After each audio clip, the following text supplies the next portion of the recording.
Thank you so much for joining today so we can discuss a little bit about the current state of sort of arms exports to Israel and foreign support for Israel's genocide and military occupation of Palestine, with a specific focus also on Germany. Thanks for having me, Ruth. It's great to speak with you. Yeah. Um, so to jump right in, basically, you are obviously widely regarded as one of the key experts on the Israeli arms industry and arms trade. And maybe just explain to our audience a little bit, how did you first get involved in this work? How did you get to this point where you are now? I've been working on studying the Israeli occupation and the apartheid system for over 20 years. And actually, it was the people that I worked with, the colleagues in different organizations, especially joint Palestinian Israeli organizations, which asked me a lot of questions about the Israeli arms industry. That's why I also wrote my PhD on this topic. But I find that my most important qualification that makes it possible for me to find out things that are not really known so much is the fact that I speak Hebrew. Mm. And it's my native language. And there's so much information that Israeli officers are discussing among themselves, giving interviews, writing books in Hebrew, and it's not really available to most of the researchers, which many researchers who are critical of Israel's crimes don't really speak Hebrew. Yeah, absolutely. And I think we will talk a little bit later also about the differences in that reporting. Um, Now, obviously, in after October 7th, 2023, the sort of ethnic cleansing of Palestine reached a new level, and we had the start of sort of the more formally declared genocide. And so, in your estimate, which are the countries actually that have been the main suppliers to Israel, specifically of weapons during the genocide? Obviously, not the only form of complicity, but one of the key ones. You're making a very important distinction here when you talk about how things have changed after October 7, because even though Israeli propaganda always likes to say that history began on October 7, there is actually something that did change because Israel has been committing ethnic cleansing and killing a lot of Palestinians, especially civilians, even before. But something has changed. And the reason that Israel is now accused of genocide, and I do believe that what Israel is doing is genocide, I'm certainly not the only one who believes this. This is becoming a consensus position.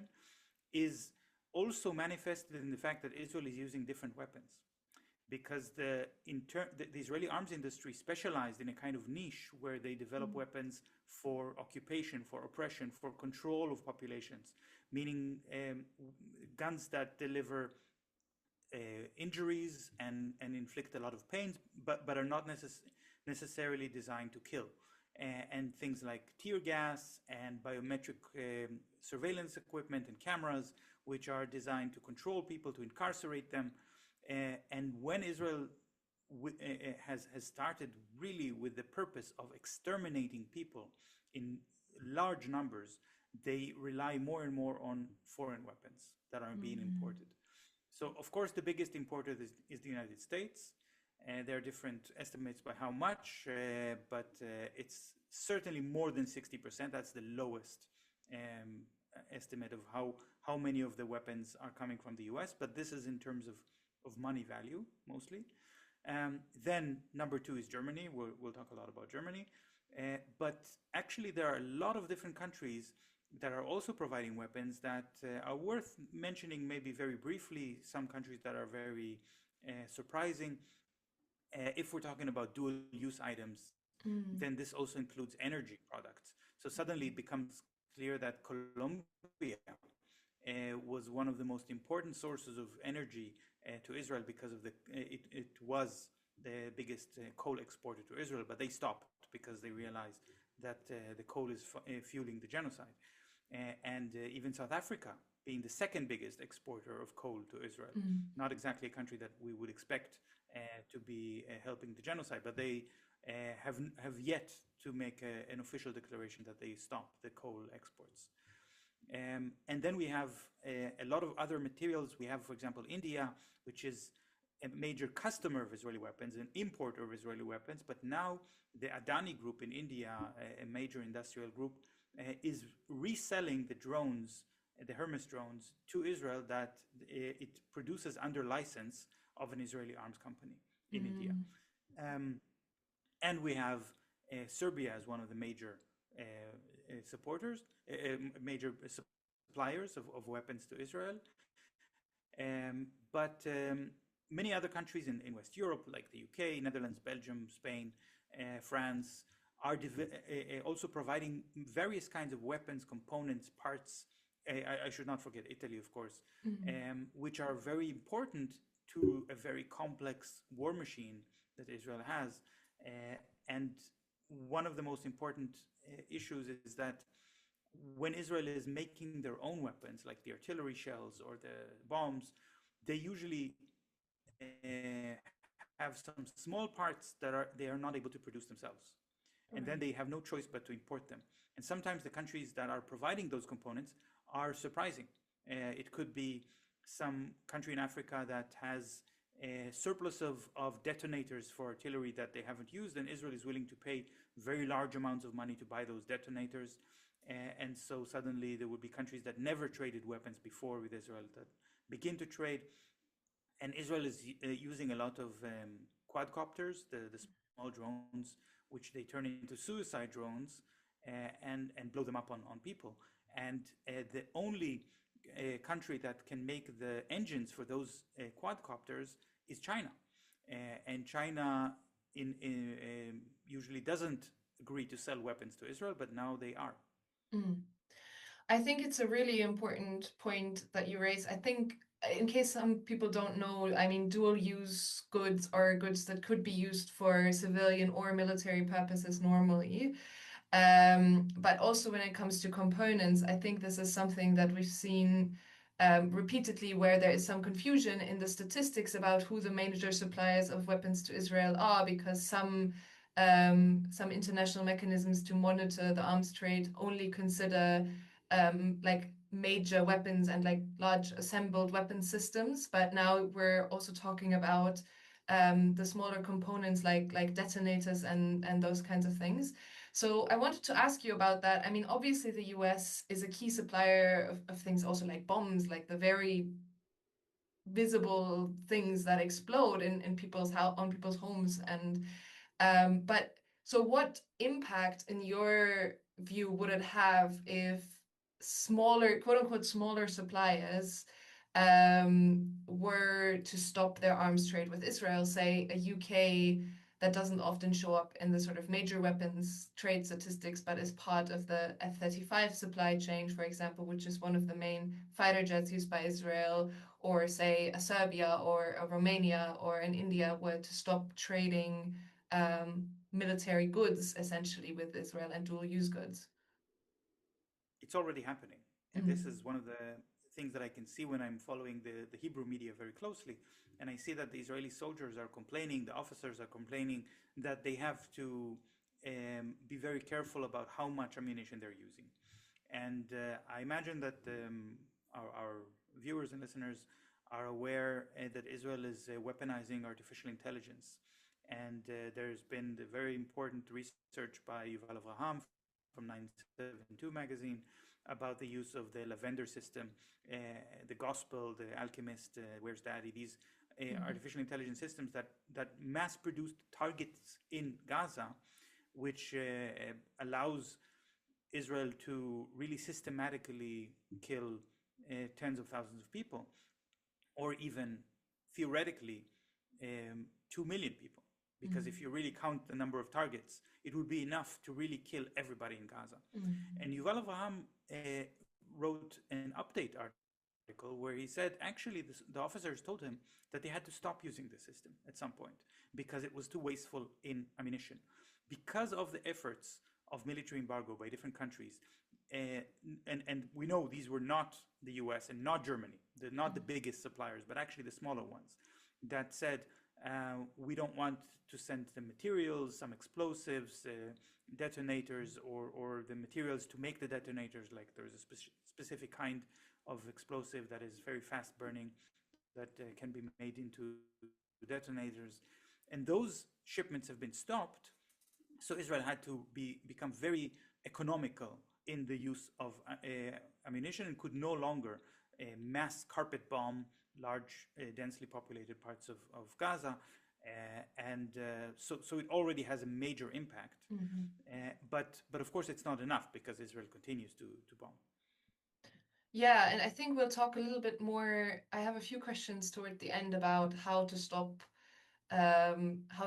this supply of weapons in general. But before we get to that, I wanted to stick a little bit with our topic about what even the contributions are, specifically from Germany. I mean, Germany is a country that has gotten quite a lot of attention for its role in supporting Israel, including a case at the International Court of Justice brought by Nicaragua.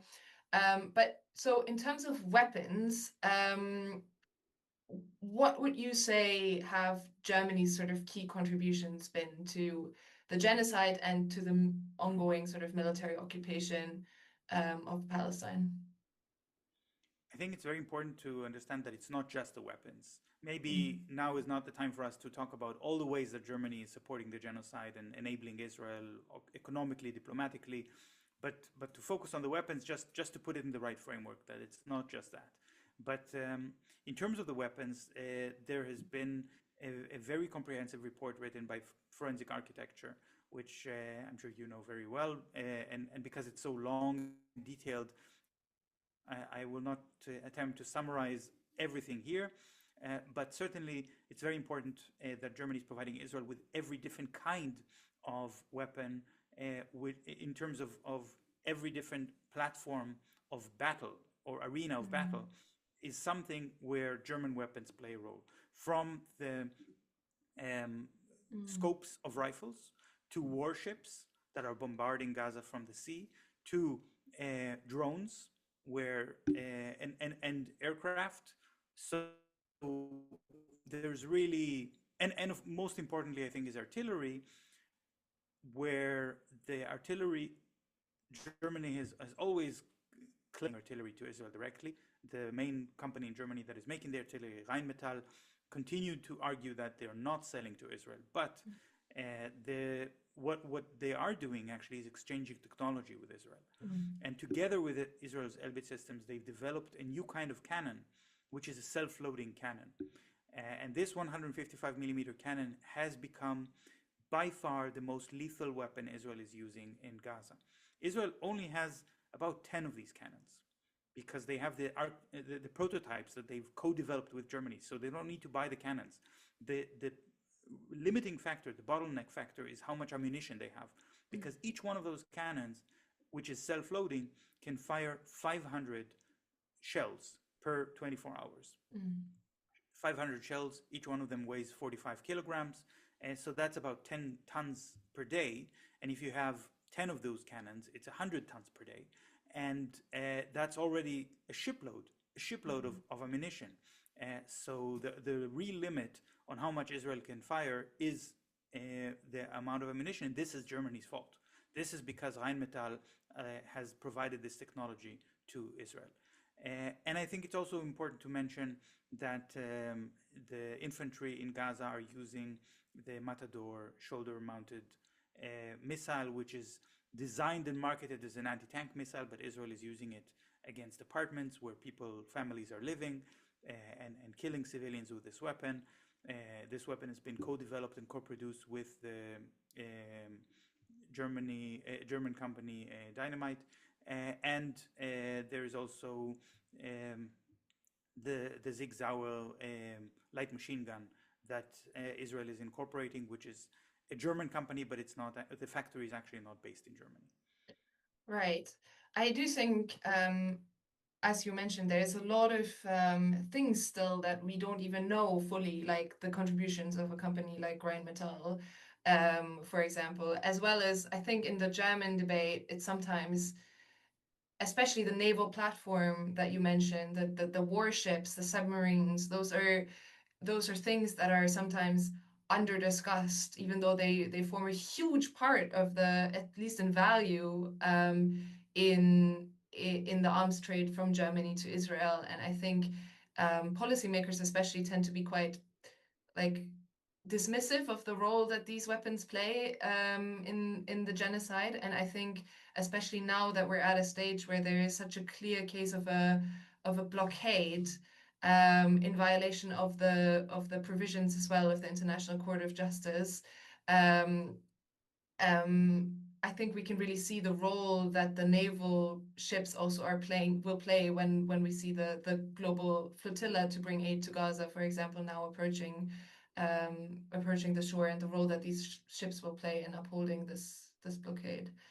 Um, I mean, speaking of basically things that we don't really know about, what would you say are maybe some of the key unanswered questions about the way that Germany is arming Israel? I don't know if you have any like that you feel like would be particularly important to know that we just don't have the full information on because the government is just extremely um, not very open, let's say, about the way that they're actually supporting Israel militarily.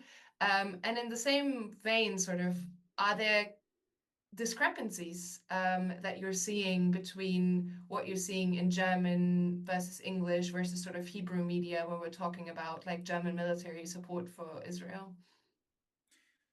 Well, my curiosity aside, I think when we're asking the question, what questions are unanswered, I'm putting aside now all of the questions that I have as a researcher Mm. about what kind of weapons and how do they work, and what components and materials are coming from where, which are very interesting.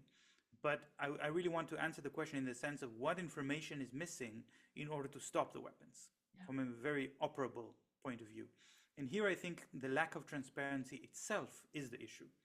The fact that the German authorities are giving one information to their own workers at the arms companies, the docks, the trains, the trucks that are delivering the weapons, and different information in their testimony to the International Court of Justice, and a third kind of answer to the media questions about the arms deliveries, and a fourth answer to members of the parliament of who are asked questions, then someone is lying.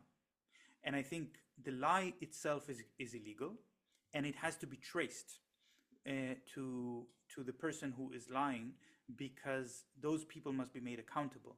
Once German officials will understand that international law prevents them from sending weapons to Israel, and that some members of the government have been knowingly and actively deceiving the public and deceiving the International Court of Justice about the delivery of weapons, then this will have an immediate impact. No one will want to go to prison in order to obey an illegal order to deliver weapons to Israel.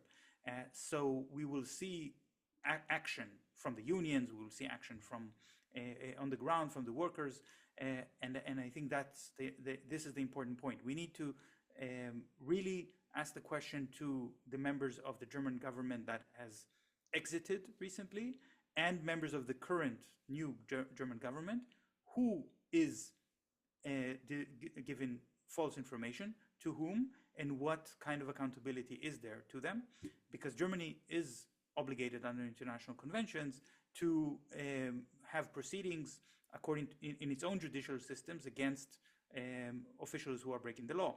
And if it fails to do so, then it becomes a matter of international jurisdiction. I think everyone in Germany, well, at least in the establishment, in the government, would want very, very much to avoid the implementation of international jurisdiction, because Germany fails to uphold the law on its own citizens. Mm. So this is the first part of the question. But the second part of your question was about the discrepancies in languages. This is part of the reason that we know that there are lies. And I think here the way that the information comes in the different languages is qualitatively different. It's the Hebrew information that I'm collecting is not by far the most reliable one, because of course It's not that I'm saying, oh, if an Israeli newspaper published something and it must be true, because of course the Israeli media is completely complicit in the genocide and providing publishing propaganda and disinformation.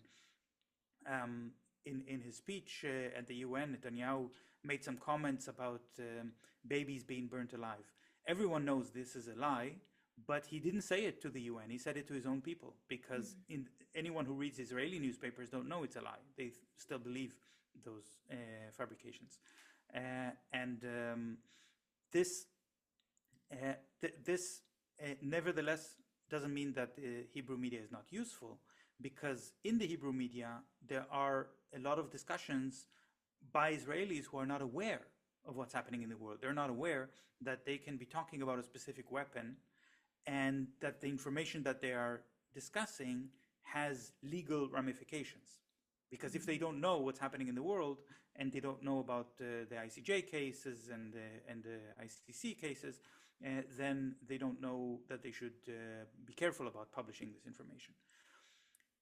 In the English media, I see much better coverage, in the sense that even in the United States, which is currently having a very, very repressive regime.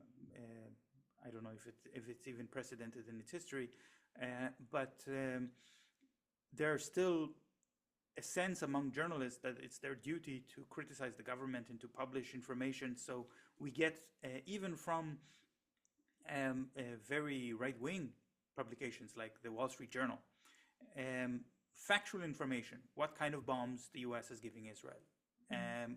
How many?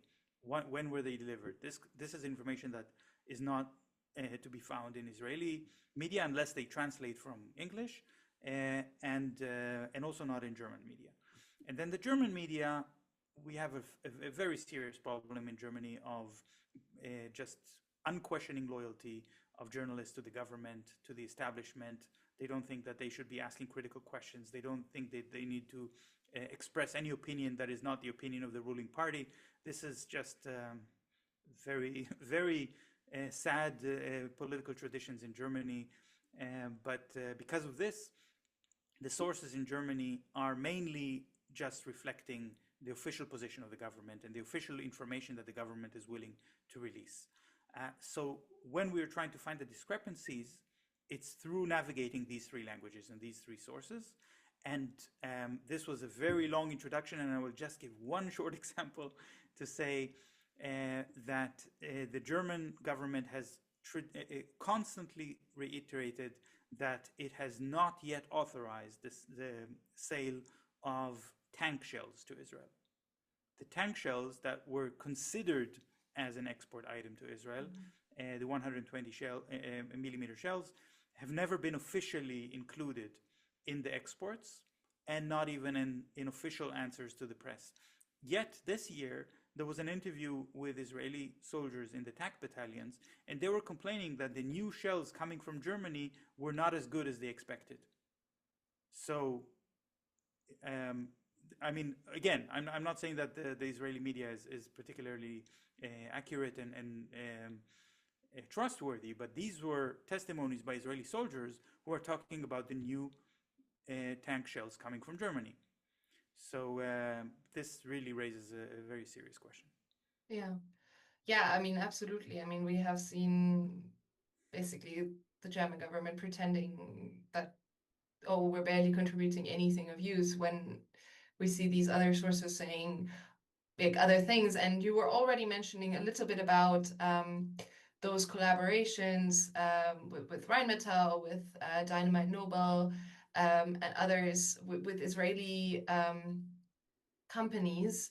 I mean, one other, I think, key example that often gets brought up is the manufacturers of the engines for the Merkava tank, and the transmission systems for those are made by a company, Rank, also in collaboration to some extent with Israeli companies. So I just wanted to know. Here it's your research really that has exposed I those mean, deliveries as if they were marked as civilian products, but actually parts of tanks. But I can maybe add to this story just a short video that was published by the Israeli military, Mm, in which it's a Hebrew video in which they proudly show how they are putting together the Merkava tank.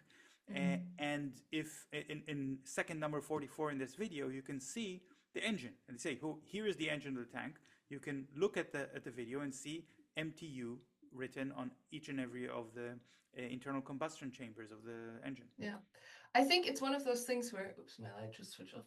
It's one of those things where there isn't really even a denial, I think, of this particular element. But my question was basically more, uh, can you just talk a little bit about the role of German imports and like the technology collaboration, especially in terms of like also components and expertise for like what's their role for the Israeli arms industry? Could they really not do without this German tank engine, for example, or this Rheinmetall collaborative cannon development, or what's the situation basically?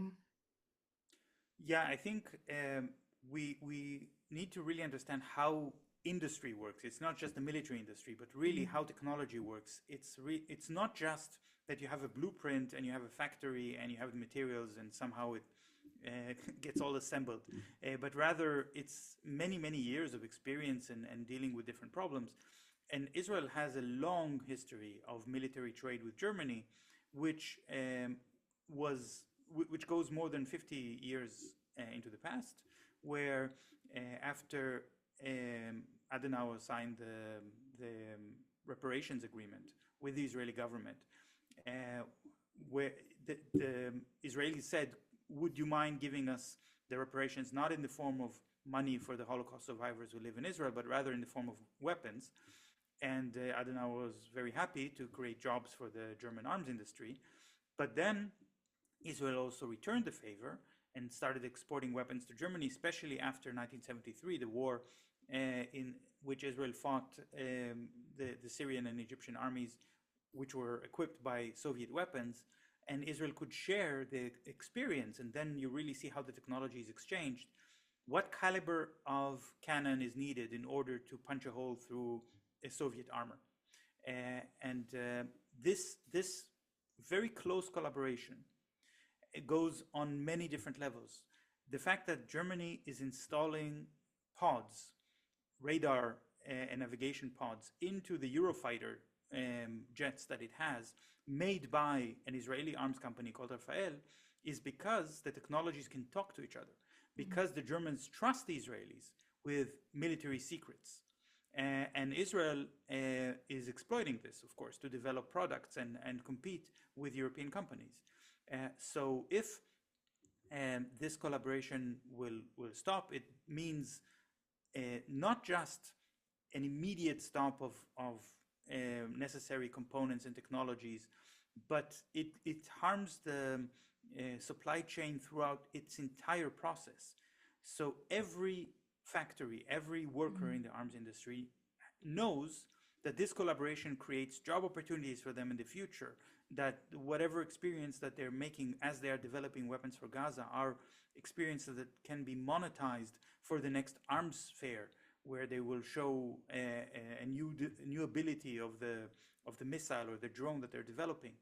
Um, and every um, block that we are able to put, every country that says, no, we are not interested in your genocidal weapons and we're not going to collaborate with you, uh, is a blow to the Israeli arms industry and a blow to the supply to the Israeli military both in the immediate term but also in the long term. right.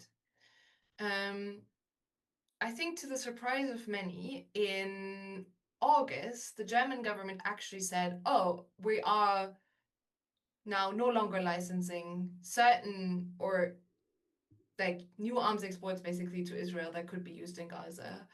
Um, Now, this has sometimes been reported as Germany stopped sending weapons to Israel. And I just wanted to know basically what do you make of this government statement and announcement? I think my own perspective on this is the timing.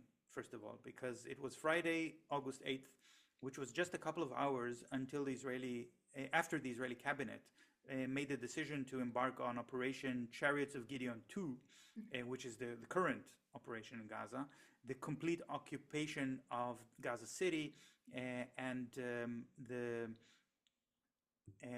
deployment of divisions of reservists in Gaza. And I think this has been closely observed by the German authorities, by the German government, and Germany has various organizations that advise it on Israeli politics, like the SVP, informing the German government that this is a very controversial issue within Israel. There is a conflict between the chief of staff and the government. The Minister of Defense of Israel warned the military that the military has to comply by the orders of the government, because the military brass, the high command, didn't want to go on this operation at all.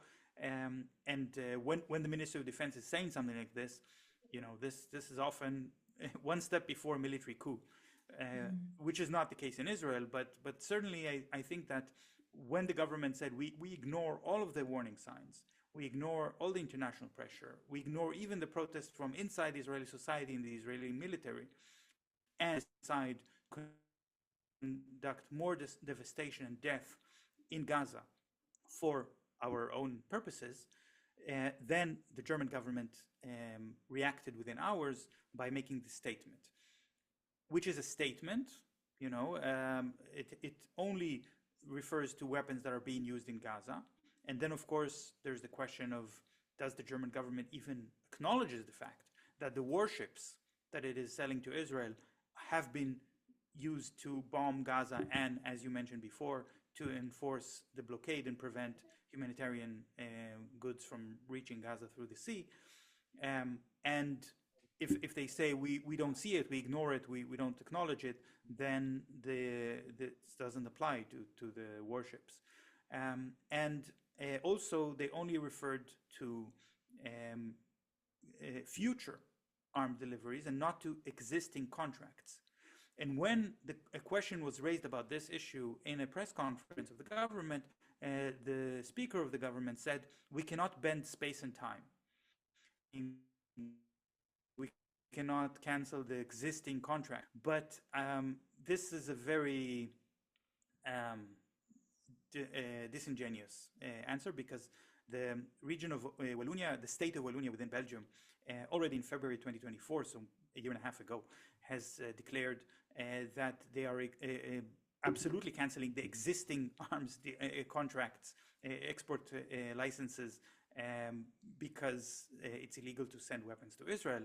And it's noteworthy also to mention that when Wallonia did this, they made themselves open to a lawsuit by Elbit Systems. Elbit Systems said, we have a contract with you. They could have said, say, you violated the contract, so we're suing you.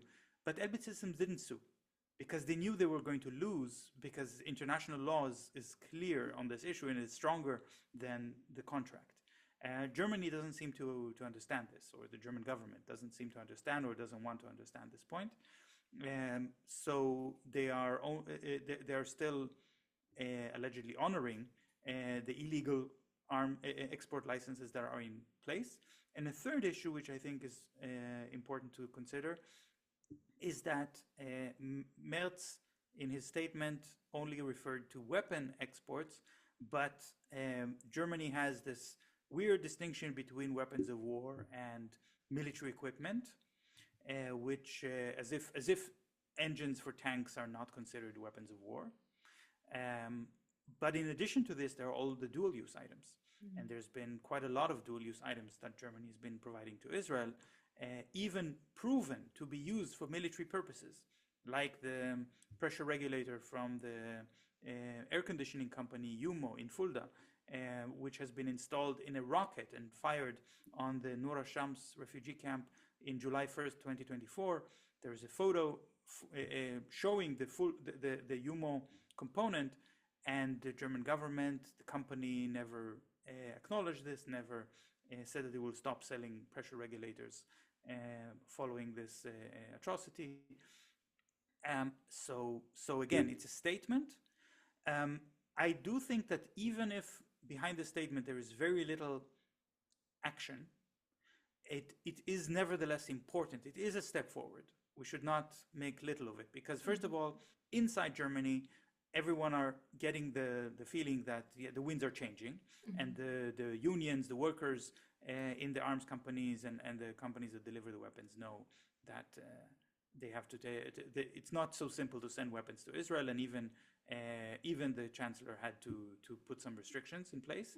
And second, inside Israel, this statement was used to call for ceasefire, to call attention to the fact that the resources are limited to continue the genocide. So, in the same way that Netanyahu quoted Merz after Merz made this horrible comment that Israel is doing Germany's dirty work in bombing Iran, now Israeli journalists were saying, oh, now the Israeli tanks will not be able to go anymore because they won't have any more engines. And even if this is perhaps a little bit of an extrapolation or wishful thinking on behalf of these journalists, it is something that the Israelis are reading and thinking when they're being called for reserve duty or asked to support the war. Yeah, I think that's a really interesting point. The sort of messaging it sends, even if it's not, even if it doesn't have the sort of actual physical impact that we might want it to have. It's worth noting that Germany has in the past bent space and time by withdrawing existing arms export licenses to Saudi Arabia after Saudi Arabia murdered Jamal Khashoggi in 2018. There are a lot of sort of legal debates around why that was possible and why it wouldn't be possible because of this weird distinction that you're talking about with the war weapons and the non-war weapons. But it's a really important point that you mentioned that international law constitutionally in Germany trumps, as you've said multiple times, also like trumps these administrative rules that might make the German government think that they are prevented from withdrawing existing licenses, of which they issued hundreds of thousands, if not millions worth, just a few months or just in the months leading up to these decisions, which is also something I think that's really interesting in terms of how they set themselves up to have licensed a bunch of things just to then put this pause. Um, so since we talked a lot about direct like arms supplies and licenses and those kinds of things, but I think one of the things that is even more ignored is the role that European countries and especially Germany play in being a hub for the transit of American arms shipments and other arms shipments um, to Israel. So I was wondering if you could talk a little bit about that and sort of the role that European countries, in particular Germany, are playing as transit hubs. Yeah, well, this is a very big topic. The US is the biggest supporter of Israel and the biggest provider of weapons to Israel, but it doesn't have the ability to send weapons directly to Israel. The weapons have to be transited through Europe for various reasons. One of the reasons is that the big cargo planes, the C-17 planes that the US is using, are very old. And if you have a plane like this, which is carrying 100 tons of ammunition, then the plane is basically a flying bomb and has to fly very carefully and must make sometimes fueling stops or repair stops along the way, and then it would be in Europe. So there are 9 countries that have been flagged by the BDS movement as the 9 transit countries which are used to transit the weapons, which are Belgium, Cyprus, Greece, Netherlands, Germany, Spain, France, Ireland, and the UK, and Portugal. Portugal has some bases also in the Pacific, in the Atlantic Ocean. So these are, and these countries are very important. And in all of these countries, there has been protest. Some governments, Spain and Portugal most notably, have said, we will not allow the transiting of weapons. Ireland has already a law that prevents transiting of weapons through the Shannon airport, but the, there is an exception to this law that when a plane carrying weapons reports a technical problem, then they would say, okay, we'll let you land because we don't want the plane to fall. So now a group of senators in Ireland are legislating a bill which would say that if a plane is allowed to land in Shannon Airport because of these technical problems, then the weapons will be on board will be confiscated, which I think is a great idea and will prevent the U.S. from using this loophole in the future. Um, and then you have, unfortunately, Germany with the Ramstein airport, which is half of it is a NATO exterritorial airport, the half of it belongs to the German Air Force. But in any case, Germany has a responsibility to say that its airspace cannot be used to transit weapons to Israel. Portugal and Spain have already said this and implemented this as a policy, respecting international law. It's shameful that Germany isn't respecting international law.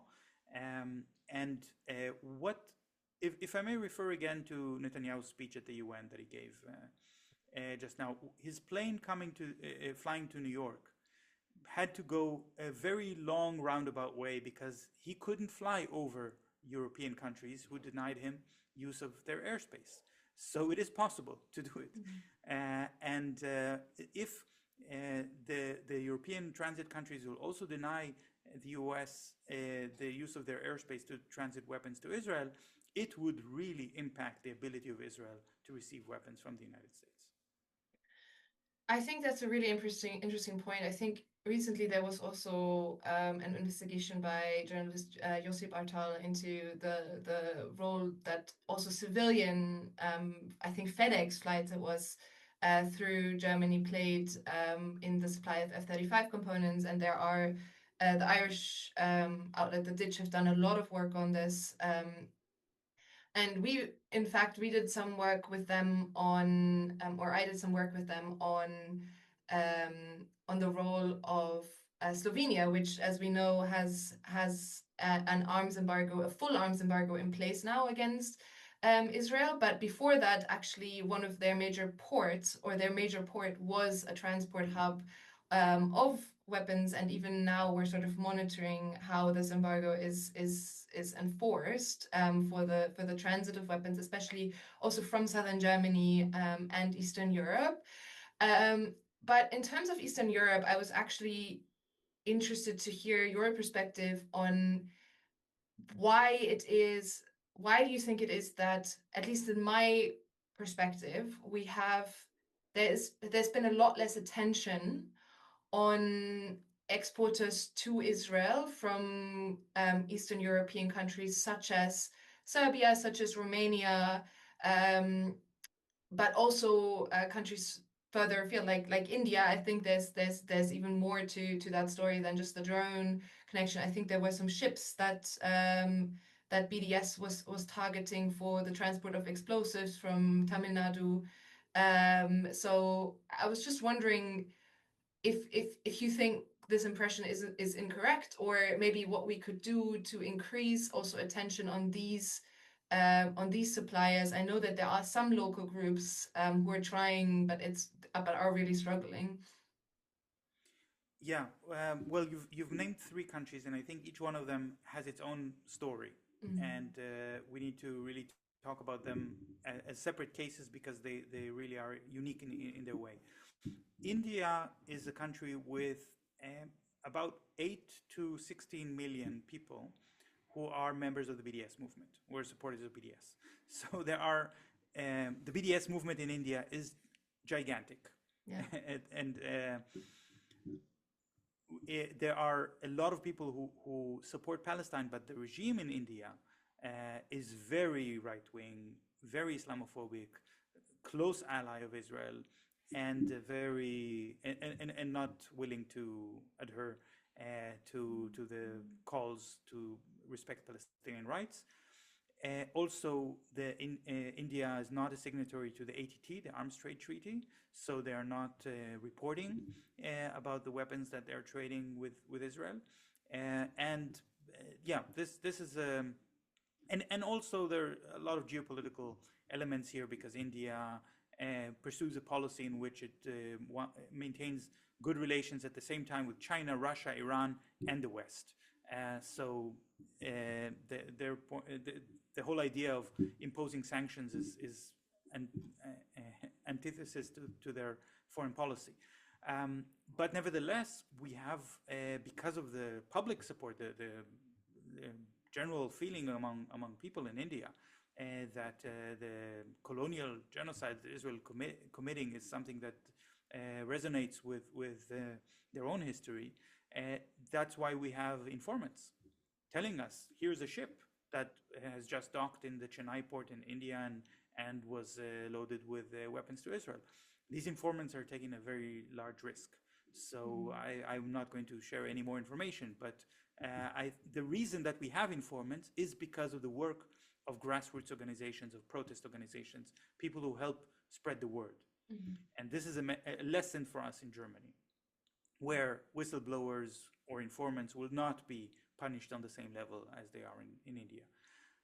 Now, Romania, I don't have information about weapons or components that Romania is selling to Israel so much, but Romania is certainly buying a lot of weapons from Israel and financing Israel's war machine by those purchases. And also, Romania has become a sort of vacation spot for Israeli soldiers who are taking a break from genocide. And most countries in Europe or in the world would arrest these soldiers and deliver them to be tried at The Hague. But Romania is willing to turn a blind eye, which is very unfortunate. And this is, but I'm happy to say that in Romania there is a new awakening of Palestinian solidarity and BDS groups that are now establishing themselves in order to change this. Serbia, as a third example, at some point Serbia has surpassed Germany as the second biggest provider of weapons to Israel for a couple of months. And this was the case, which were towards the end of the previous coalition in Germany, where the Nicaragua case scared the Germans into pausing some of the arms deliveries, and Serbia stepped up and started selling a lot of 155 millimeter shells.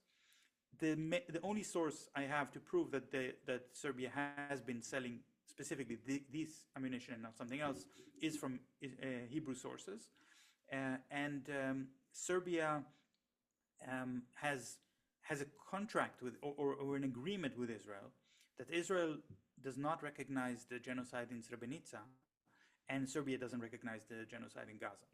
So it's a pact of genocidaires, and this Israel has also been relatively friendly to Serbia during the Yugoslavia wars for various reasons. So there is a history there, and I think that's also one of the reasons that the attention to this has not been so great. And Serbia is unfortunately also not very strong in terms of Palestinian solidarity groups and BDS groups. It's really a nascent movement in Serbia, and you can immediately see the difference because people have supported Palestine. They have brought Palestinian flags to the demonstrations, and then in Belgrade, and then the President Vucic announced that he will stop selling weapons to Israel. But pretty much the next day, it became clear that this announcement has been an empty promise, and Serbia continues to sell weapons to Israel. Right. I mean, to go back maybe one step, I mean, it's very important, I think, what you're saying in terms of the massive amounts of work that people in different countries have been putting in, which has led, I think, in multiple countries at this point to this new kind of position where some governments, like Germany, like the UK, are applying sort of, let's call them partial suspensions or partial embargoes.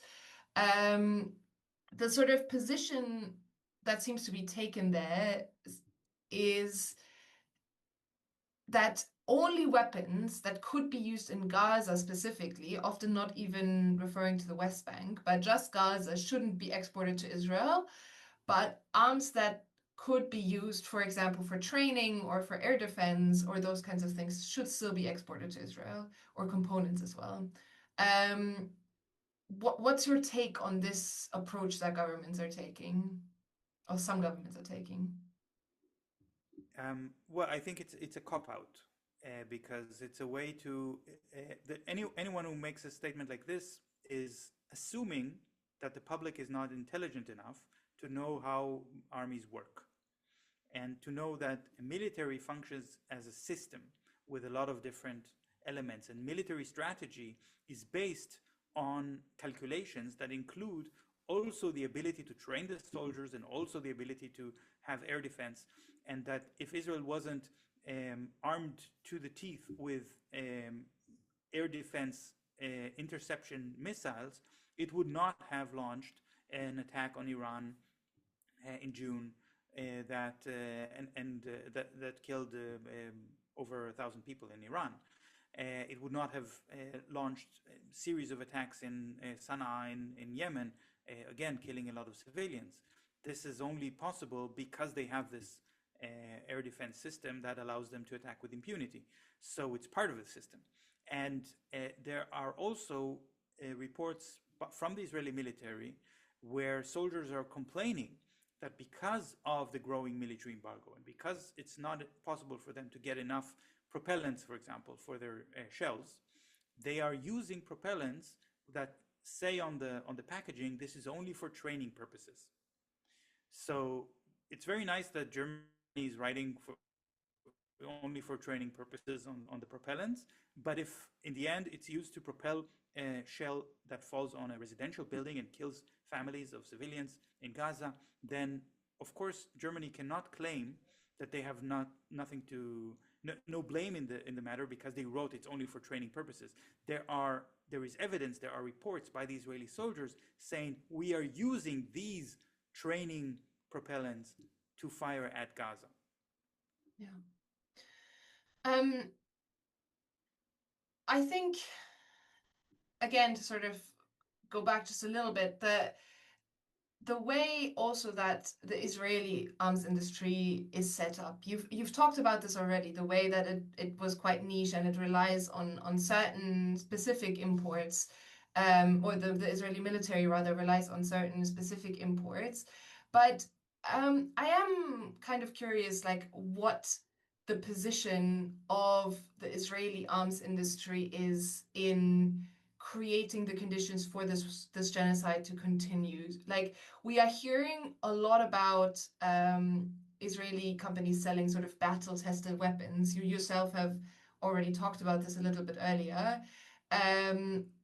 But I've also heard you say before that the ongoing genocide has meant that Israeli arms companies actually have had to put some of their lucrative sort of international contracts on hold while they supply their own genocidal army. So I guess my question is, do Israeli arms companies sort of see the genocide as actually good for business? And if so, what influence would they have on the government for continuing the genocide and refusing a genuine ceasefire? Yeah, this is a very big question because the so-called laboratory model, which there's a movie called The Lab by Yotam Feldman. There's a new book, relatively new, by Anthony Lowenstein, The Palestine Laboratory. The implied argument there is that the arms industry is profiting from the occupation and therefore is also lobbying the Israeli government to continue the occupation so that they will have more examples of how their expertise is used to repress people, and then regimes will want to buy these technologies. To some extent, this is true, especially in places like Brazil or India, where repression of large civilian populations by very harsh policing is the desired technology. But the genocide is something else. The genocide is a different technology and is a different policy. I think that I couldn't really find in many years of research any evidence that the Israeli government is being influenced by the arms industry in deciding its repressive policies in Gaza. Many times it actually did take action that countered the interests of the arms industry. For example, the Great March of Return, the snipers were given Israeli made rifles in order to injure protesters without killing them. There were unarmed protesters. It was a peaceful protest. The snipers themselves decided to disobey orders. They put aside the non lethal guns and they took American made sniper rifles that were very lethal and used them to kill over 250 people. And not one of them was punished by the Israeli authorities. So the Israeli government had a policy of allowing the snipers to kill at will. This certainly facilitated the way for genocide by giving the soldiers the right to kill whoever they wanted without any implications. But it didn't serve the interests of the arms industry because the Israeli arms companies were complaining that they're using American weapons and not Israeli weapons. So this is a complicated question that you're asking here. I also think that if we're asking the Israeli companies now, is the war good for business? The answer is overwhelmingly yes. They are celebrating the war, and because they're saying we have so many orders, it's wonderful. But I don't believe them. I think they're saying it because they're desperately trying to convince investors to invest in them. They're trying to say this is a good thing for us because they are very, very short on capital and because they are being divested from so many pension funds, especially the Norwegian pension fund, which is the biggest pension fund in the world, but many other banks and churches and unions are divesting, and universities are divesting from them. So they need to get investors, and they're telling us that the backlog that they have of tens of millions of dollars worth of, or hundreds of millions or billions of dollars worth of arms exports that they're not able to fulfill is a good thing because eventually they will fulfill them all. But I do think that it's more likely that eventually some of these customers will just try to get their weapons elsewhere. So in that sense, it's not. But I think that there is also a very complex cultural and political and societal process in Israel. The arms industry represents a certain part of the population, which is more the people who wanted to have Zionism being a strategic and effective long-term policy of ensuring Jewish majority in Palestine and domination. But they are now, you may find some of those senior members of the arms industry in the demonstrations against the government in Israel, because they're saying what Israel is doing now is not strategic, not long-term thinking. It's self-destructive.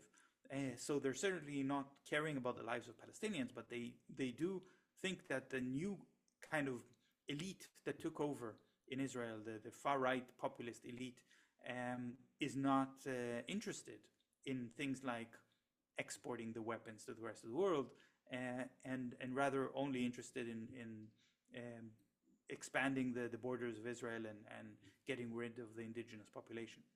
Right. I mean, there's so much more I think we could talk about when it comes to also Israel's role as an arms exporter globally. But I just wanted to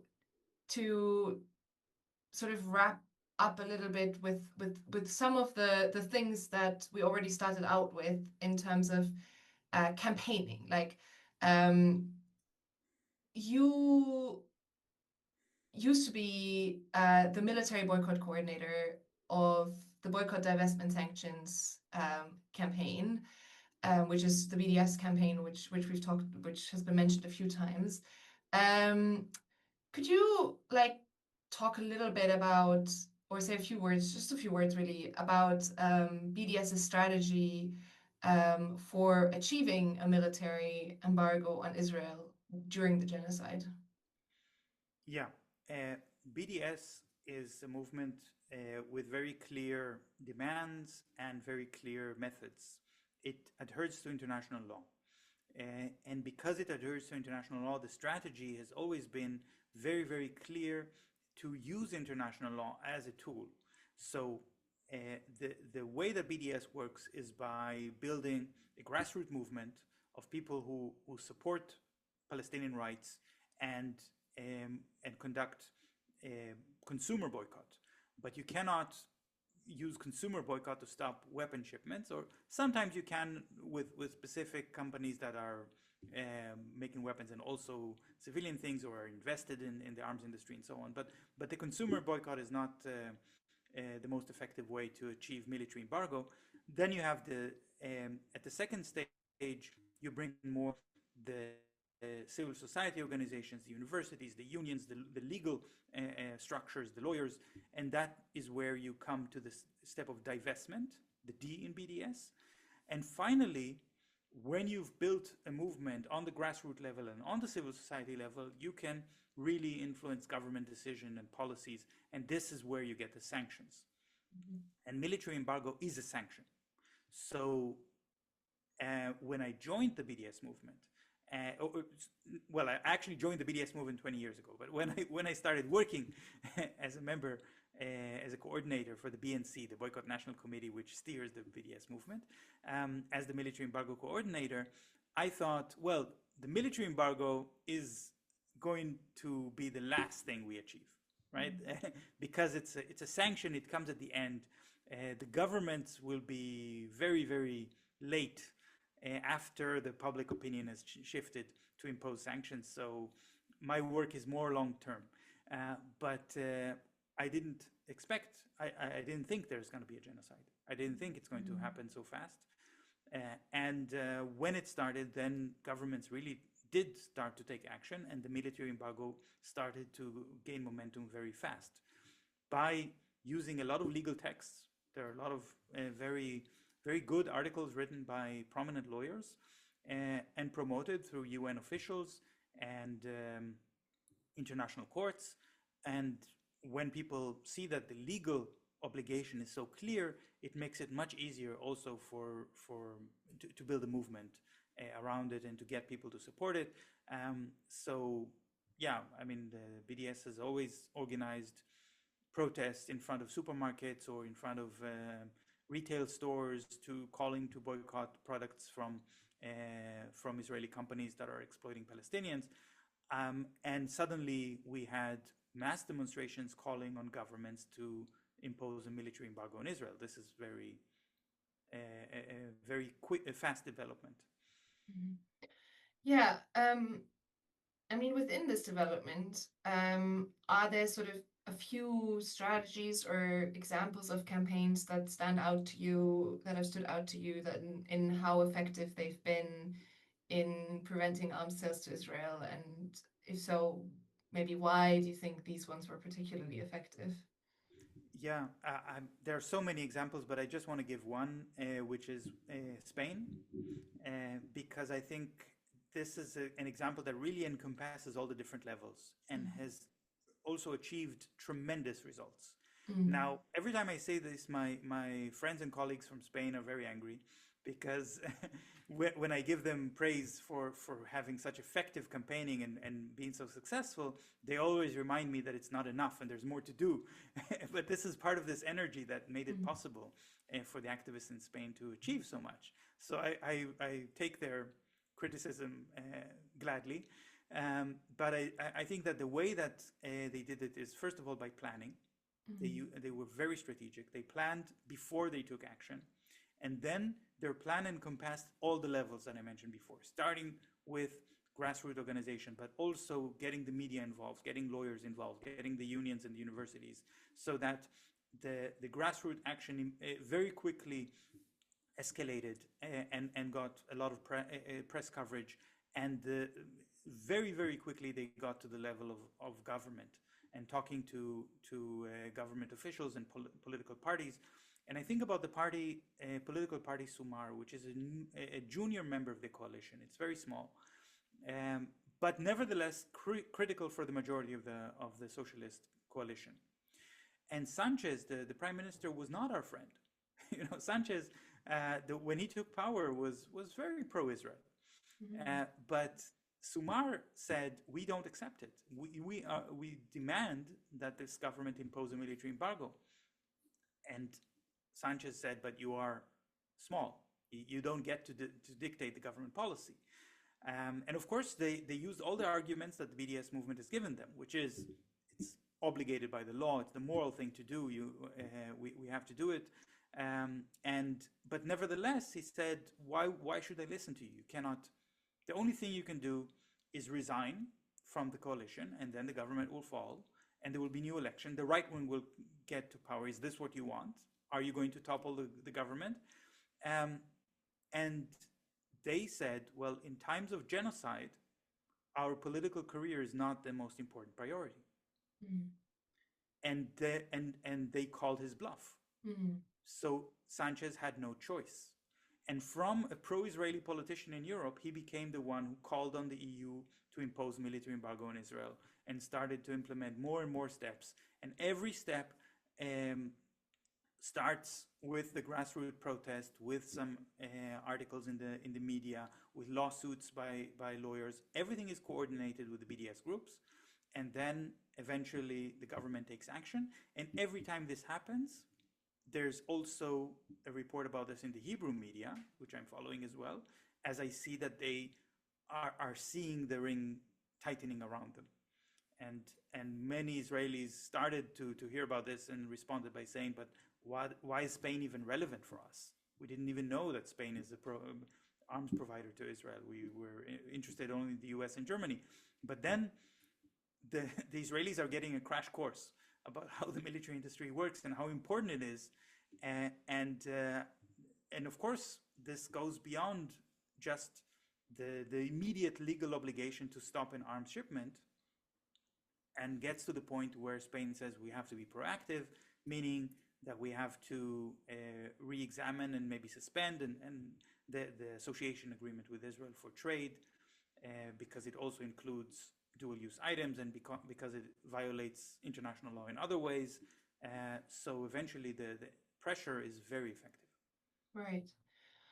Well, thank you. That's a great story that I think many can be inspiring, and I see many of these elements in other countries and in other movements as well. So that's amazing.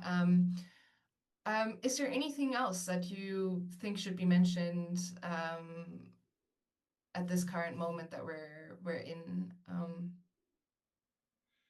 Um, no, I just think that if this is an interview that's going to be read and listened to by Germans, Mm, then I think Germans really need to think about their responsibility uh, to take action and to understand that you don't have to be a government official to take action. You don't have to be, but whatever you are, there is something that you can do to help stop the weapons, even if it means just joining a demonstration against the arms shipments to Israel, because um, those demonstrations change public opinion.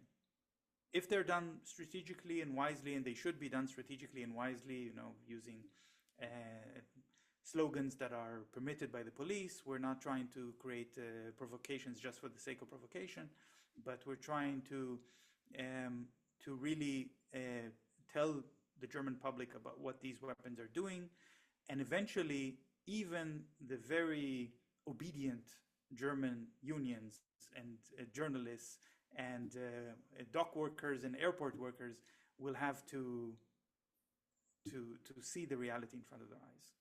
right. Well, thank you so much. That was really informative, and I hope that people can take a few things away from it for their own understanding of how these things work, and to find their leverage where we can really act um, to disrupt this trade and death in this current moment where it's so important. So yeah, thank you so much for that. And I'm sure we'll speak again soon at some point. Thank you, Ruth.